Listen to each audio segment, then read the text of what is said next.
antibiotic na po ay didiscuss ko ay tinatawag po natin na Respirax. Ito po ay may sangkap na erythromycin and tilmicocin. Kadalasan na makikita natin sa mga poultry supply ng mga antibiotics, gawa sa mga may sangkap na doxycycline, kaya minsan yung trimethoprim and sulfa. Pinagtatawanan na lang ng bakterya ang mga antibiotic na ito. Paano ba ginagamit ang Respirax po natin? Unang-una, ito po ay recommend ko po para sa mga sisiw. Hanggang pagdating ng mga 1 week old, pwede na po tayo magpainom ng Respirax. 1 teaspoon o kada galon ng tubig po yan for preventive, para hindi lang makapasok ang mga sakit. Pero let's say nagkaroon ng sakit bigla, sinipon ng mga sisiw natin. Ngayon, pwede ho natin doblehin yung dosage po natin. Kumbaga, 2 teaspoons per gallon of water at ipapainom po natin ng 5 hanggang 7 araw. Pwede rin po natin ito sa flushing para makasigurado tayo na walang bakterya sa loob ng katawan ng mga manok natin. Ito yung ginagawa natin lalo-lalo na bago tayo mag-breeding, bago tayo maglaban o bago tayo mag-kondisyon. Mas maganda, fina-flush po natin para sigurado tayo na walang bakterya sa loob ng katawan ng mga manok natin.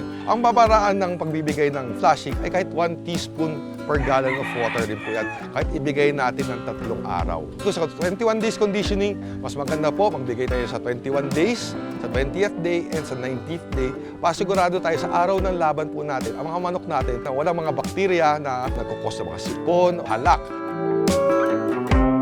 So itong Respirax po, ang ginagamit natin sa mga respiratory diseases.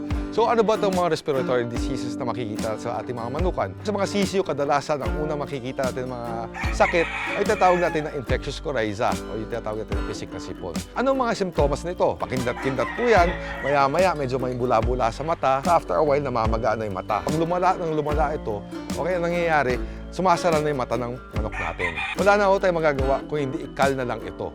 So mas maganda, agapan po natin. So ang Respirax po natin ay very effective po yan sa mga infectious coryza na bakterya.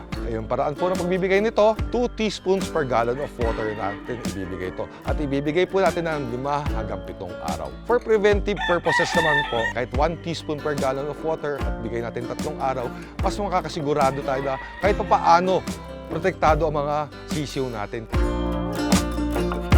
Ang isa pang respiratory na sakit na effective ang Respirax po natin, tinatawag natin na CRD o yung halak na sipon.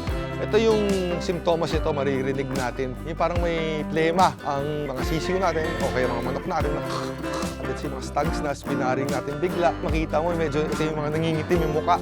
Parang hingal na hingal. So, ibig sabihin, talagang may tama na yung kanilang mga baga. So, tandaan po natin, pag sa mga sisiw, relax ka pag naka-Respirax.